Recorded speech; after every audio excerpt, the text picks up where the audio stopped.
Fala pessoal, tudo bem? Eu sou o Diego e hoje a gente vai falar sobre suportes e resistências. Roda a vinheta.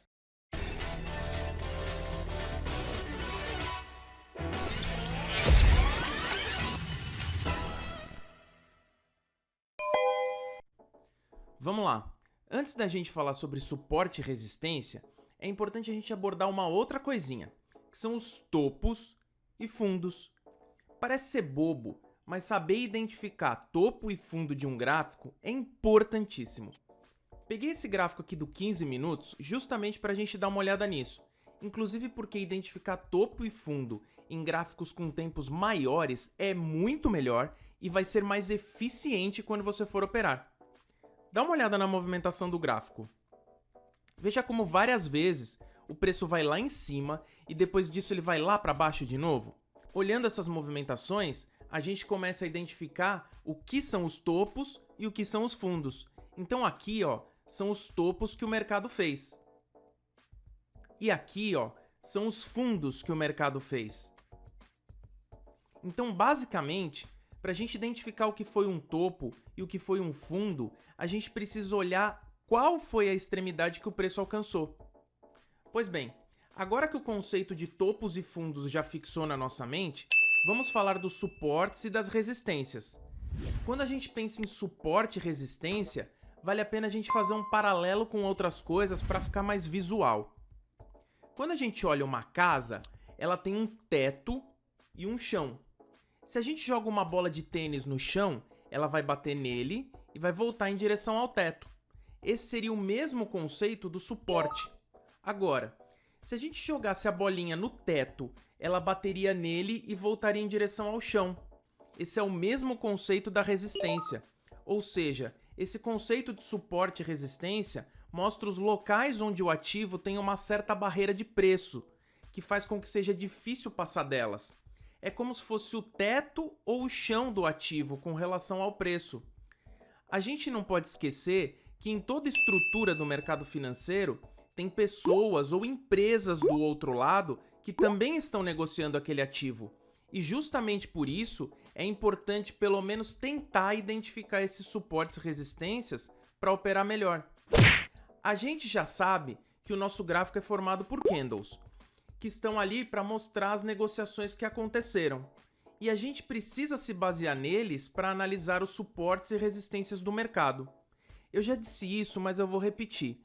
Quanto maior o time frame, mais forte e mais confiável é a estrutura de suporte ou de resistência. Olha esse gráfico com candles de 1 hora.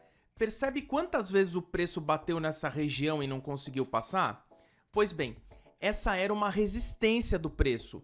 Agora, vamos olhar esse mesmo período nos 5 minutos para a gente ver. Olha a diferença. Marcar suportes e resistências de tempos maiores vai te ajudar no seu dia a dia com toda certeza.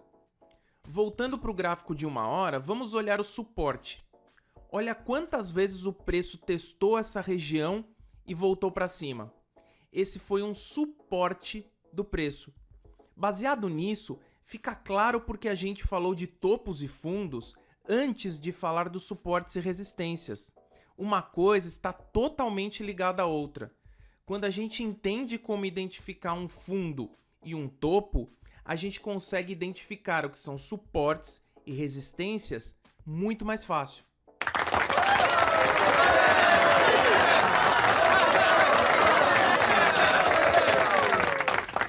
Agora, tem que ficar esperto porque, diferente dos topos e fundos, os suportes e resistências não são pontos específicos, mas sim regiões. Rapaz, o assunto tava tão elevado, o nível do assunto estava lá em cima, é um filho de uma égua desse tocar nesse assunto dessa... Não, calma, Ti, fica tranquilo, vou parar, já parei, tá? Voltando no gráfico de 15 minutos, percebe como nessa região aqui, tivemos um topo e vários fundos.